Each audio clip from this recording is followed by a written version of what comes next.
It's been 1 month since the end of Spiel, generally regarded as the largest tabletop gaming event in the world, and before too much more time passed, I thought I'd talk about a few takeaways that I had after attending the event, the first time I've been there since 2019. Of course, in 2020, there was no in-person Spiel, there was only a digital event that didn't really match the Spiel experience. It did not feel the way that a Spiel normally feels when you go there to Essen, Germany, and walk the halls. 2021, there was a smaller event with a number of publishers not feeling comfortable to attend. So it was a much more scaled down event than in years past. But 2022, pretty much the event was the same size as in 2019. There were more than 900 exhibitors. Halls 1 to 6 were pretty much full. The number of attendees, not quite up to previous years. 2019, I believe the figure was around 210,000, and this year, 2022, is 147,000 from what I saw. So 2/3, 3/4 number of people as in earlier shows. Probably get back in time, but it's not there yet.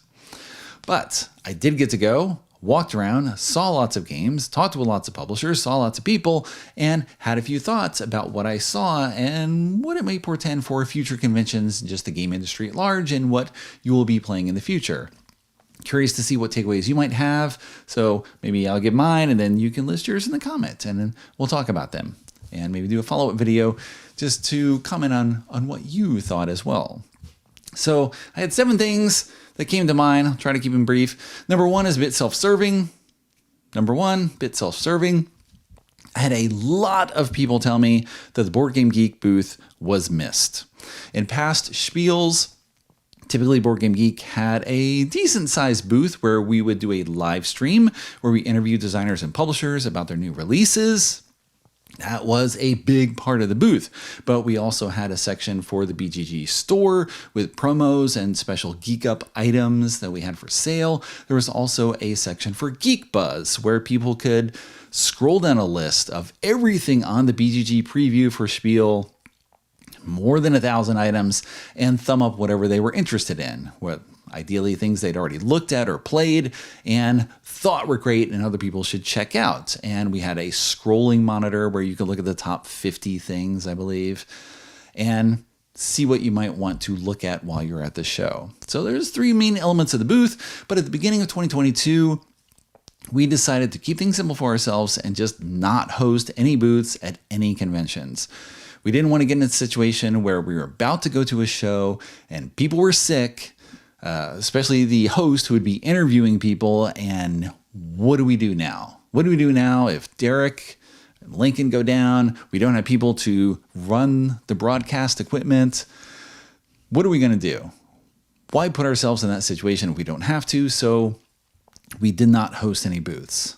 For the future, I have no idea what's going on because I'm not involved with the convention planning aspect of the site. I just go there and I interview people and I make the convention previews for the games that are going to be shown. I can do that preview aspect. I'm still doing that. But as for the interviews, the booth itself, we'll see what happens in the future. I'm really not sure. I've relayed the feedback from many, many people that I talked to other people at BGG. We'll see what happens because it is a huge expense to have the booth and especially have the live stream. It's a lot of time for a lot of people that is devoted to nothing else. Essentially, everything on the site comes to a halt while doing all this. So it's a big commitment to do this booth. We'll see what happens in the future. Observation number 2, customs can wreck a publisher's presence at a convention. And this is not something that's new to 2022, but it definitely seemed more prevalent as I was walking around the show and seeing people with empty booths. Just stuff had not shown up because it had been held, the forms weren't there, customs was just running slow, games lacked the proper marks for sale in the EU. There were all sorts of issues that came up where publishers just did not have games available to them. The Korean publishers in particular had done a whole gang shipment where they put everything together. In order to save more on expenses makes perfect sense, but everything got held up. And then part of it was cleared about halfway through the show and some titles were available for sale. So things are just running slower and are a bit more complicated. And if you are going to be selling games at a convention that is not in your home territory, you need to do a lot of research ahead of time and possibly get those items shipped in advance in order to have a greater chance of them clearing. We've had issues with this at BGG where we order items that are produced in China and they come to the LA port, I believe, and then will sit there for just way longer than we would normally have them sit there. We have no say in getting them through the process faster. We just have to wait, and then items show up. And if you were going to be at a convention selling games, that is not the position you want to be in because you're not going to make your money back. Observation number 3, prices are up and manufacturing is tight. And this is related to observation number 2 in the sense that things are not back to normal post-COVID. Because post-COVID is, well, we're still sort of in COVID, post-COVID. It's kind of straddling this line of how things are operating and things are not back to normal. The shipping prices for containers, well, they have come down from 2021, where you had highs of $30,000, $35,000 for a container from Asia to North America. Prices are down from that, but they are not back to 2019, 2020 levels from what I've heard from various publishers. The cost of raw materials are also higher because there have been shortages of various types of paper, of cardboard, of wood, all these components that go into games. There's shortages on some of them, so they are more expensive when you have them. This is all supply and demand issue, and of course those prices are passed down to the people buying the games. So in general, game prices have gone up.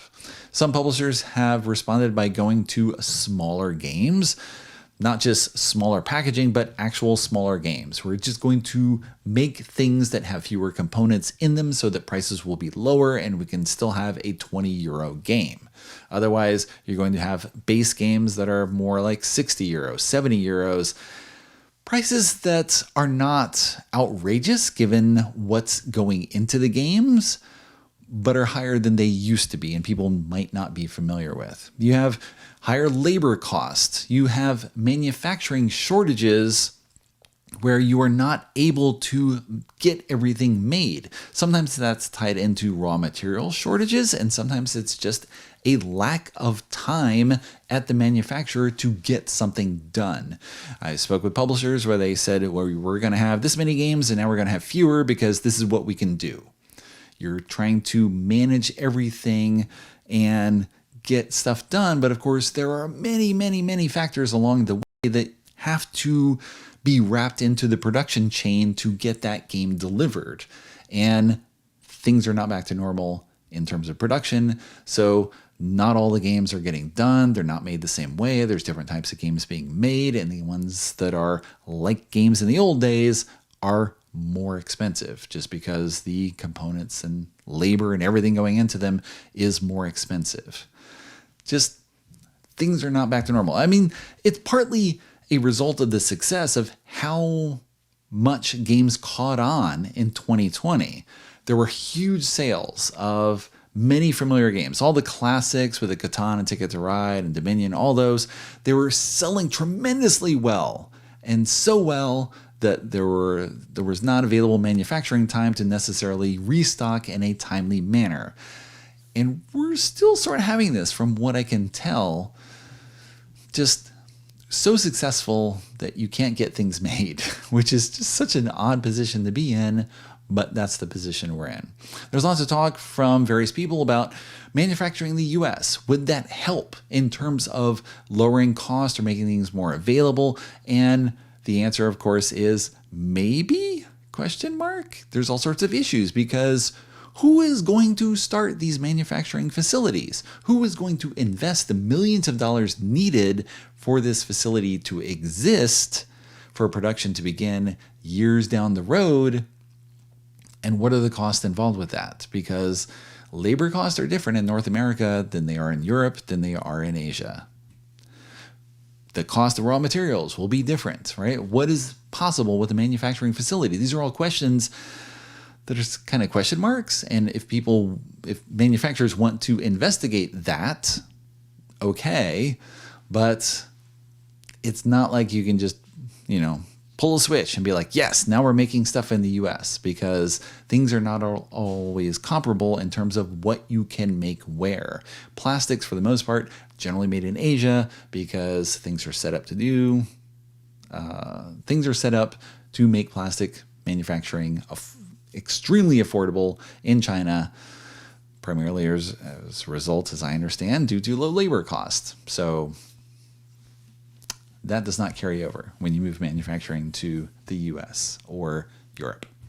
Okay, anyway, that's enough on that topic. Observation 4 ties into the absence of geek buzz and the lack of a BGG booth. Fair Play magazine was doing its thing where people could go to the booth and rate games that they played on a scale from 1 to 5, 5 being best, and Fair Play would compile all those ratings and post lists throughout the show to give people a sense of what they might want to check out. And at the end of the show, they had a list. Here's our top 10 titles, with Cat in the Box Deluxe Edition appearing at the top, followed by Tribes of the Wind and Turing Machine. And they all had ratings in the low 4s, which is kind of typical. Okay. And the list is of titles that had at least 33 votes. And that's not out of the ordinary. The list for the end of Spiel 2019 was a list of games that had at least 30 votes. Okay, that's typical.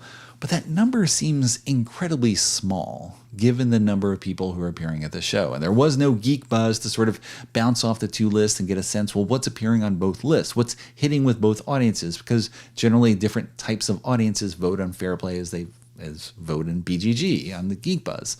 So you had this one metric to look at what's hot and what's trending. You can look at Twitter and see what people are posting. You could talk to people at the show and see what people are talking about. And generally, I felt that people weren't talking about anything in common, and the interest was sort of diffuse everywhere. There was nothing that came across as exceptionally hot. I mean, Cat in the Box Deluxe Edition sold out within 15 minutes at the Hobby Japan booth, and then Bezier Games sold out their supply extremely quickly, but they also had a very small amount of copies. So it was hot in the sense that people wanted it initially, and then it was just gone, and no one could get it. So maybe people were playing it and talking about it, but I didn't really see anyone doing that.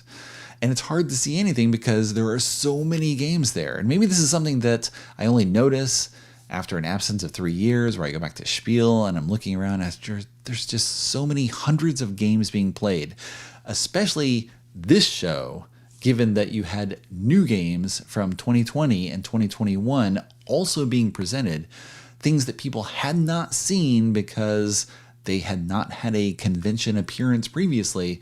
You had so many things out there on the market that nothing came through as being the focus of the show. There was no runaway winner. There was no The Crew that took the convention by storm.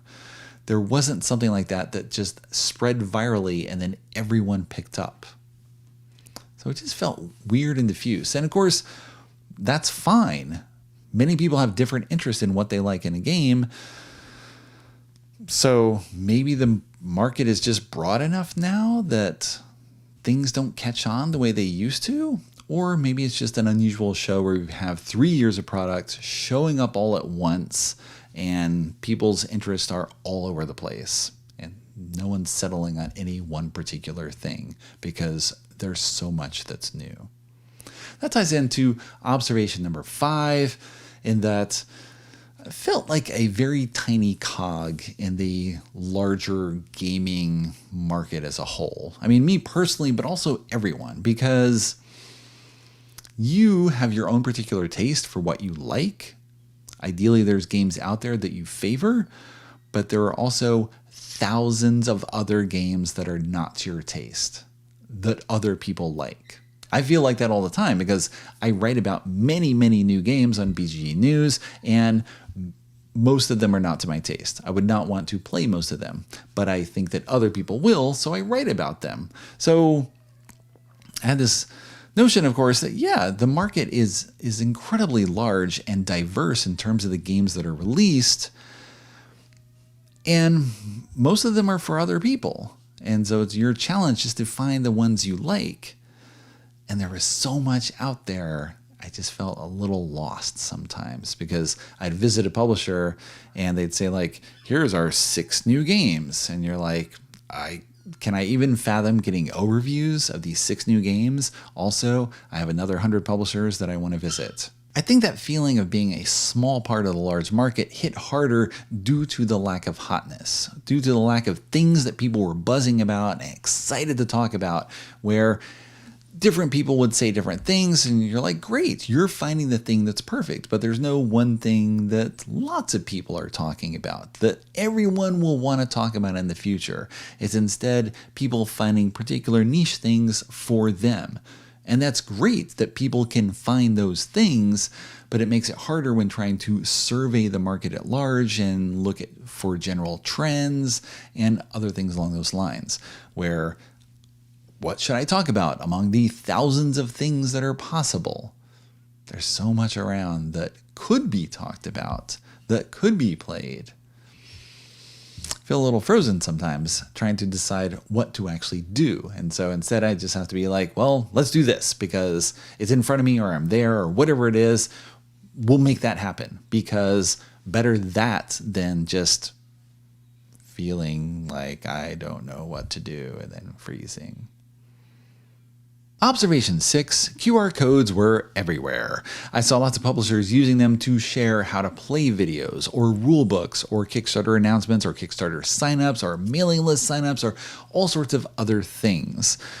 I do not recall QR codes being ubiquitous at Spiel 2019, but of course we've had a couple of years in between where people, at least in the US, became much more familiar and comfortable with using them, as in restaurants where you would go in and scan the QR code on the table rather than having a menu that then someone would have to wipe down between each customer. It just became a thing that you would use like normal, and that was it. Okay, now we all do that. And publishers were making full use of that at Spiel 22. It also seemed to tie in with publishers sometimes being short in staff members due to people getting sick or just not showing up at the last minute. Well, at least you had something that said, here, you can scan this and watch a how to play video right now to get an overview of the game because I'm helping these other people.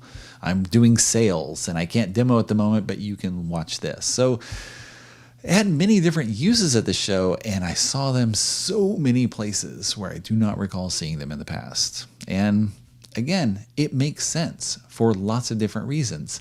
You prefer, of course, to get things in person, to have someone teach you, to tell you, to do all that, but that's not always possible. And of course, things change, because if you have a Kickstarter announcement, you have a QR code, it goes to this page. Well, if you change the date, you just change the date there. It's the same QR code that's being shared around.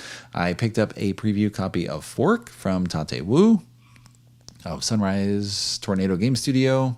It's a game he's kickstarting January 2023, and the rules are available only with a QR code, which makes sense. Again, if the game is not in print yet, we're still formulating the rules, we're fine-tuning things, we're working on the details. The code does not change, but the rules can change, and you can reference them anytime you're about to play and make sure that you know what you're doing. So yeah, they make sense, and they were all over the place, and I will fully expect to see them in far more instances in the future. For observation 7, I'm going to circle back to BGG once more.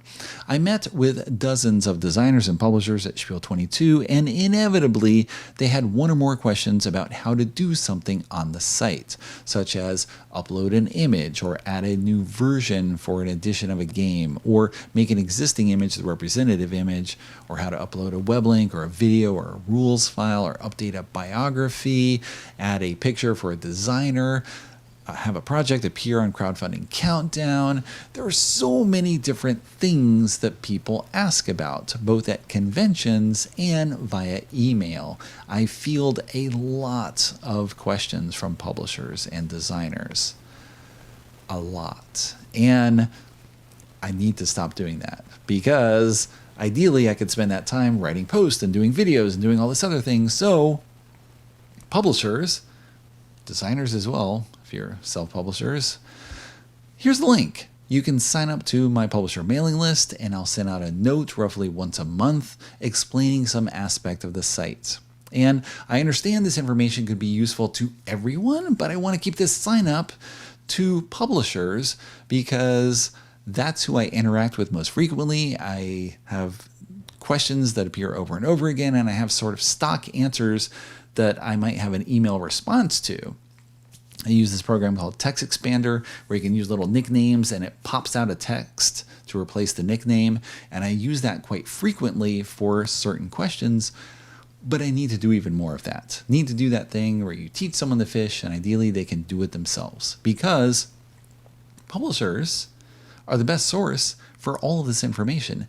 They know better than anyone else all the information about their games. So if they have an interest in putting in stock numbers and game sizes and specific release dates and all sorts of stuff like that, ideally I can help them learn how to do that and make that happen. That information will appear, it will flow in the background, and I will be able to focus on writing and doing videos and the primary things for which I was hired. I have an obsessive tendency to want to do all these details and to upload an image that I run across or update all these little things. It's kind of a bad habit that I need to break so that I can focus on the other things, the things that are more my job specifically, not the obsessive database focused things. So, want to have that sign up list that you can be on if you're a publisher, and I'll send information on how to use the site. And I also use that mailing list to ask publishers to send me information about what they're going to have at conventions. So you'll already be on that list, and if you are going to appear at the Festival International des Jeux or Gamma or Origins, Gen Con, Spiel, Spielwarenmesse, possibly some other shows as well. Depends. If I have more time not doing database stuff, then I have more time for other things with convention previews. So that's the intent. So hopefully you'll sign up. I will start spreading this sign up form to other places and ideally help publishers put more stuff on BGG. Lots of them want to do it, and it's not clear how. So I want to put the information directly to them. So there you go. So my 7 observations from Spiel 22. And if you have anything that you saw at the show or on social media, if you did not attend, that you want to share, questions you want to have, questions that you do have about the event and ramifications from that. I don't know. Did anything that I say resonate with you? Do you feel the same way? It felt really weird to be back at Spiel after 3 years of being away, and yet it also felt completely familiar. It was a very strange experience to have that dissonance between the two feelings of the novelty and the familiarity of it. The Groundhog Day nature where you're back at Spiel again and doing all the stuff you always do at the booths you go to. Although I will note, many of the booths had changed because if publishers did not show up in 2021, and they had a regular space in like hall 1, 2, or 3, they often lost that space and it was taken over by someone else, which is why, for example, Feuerlandspiele was now in hall 3 because they went to 2021, Spiel 2021, and they got to move out of hall 4, which did not exist, into hall 3, and now they'll have that space as long as they keep going. That happened with a number of publishers. I mean, it makes sense not to go in 2021, but there are consequences, and Merz Verlag, the convention organizer, moves ahead with plans for the future, putting people in new spaces and shaking things up a bit. So let me know what you thought about the show, too, if you got things to say. And for my next video, I'll be covering one of the titles that I got at Spiel 22, Yelos. Played this 5 times so far and excited to do a little overview video and talk about this game. It's right up my alley in terms of taste. But I also have some things I want to explore in a little more depth. So hope you'll watch it.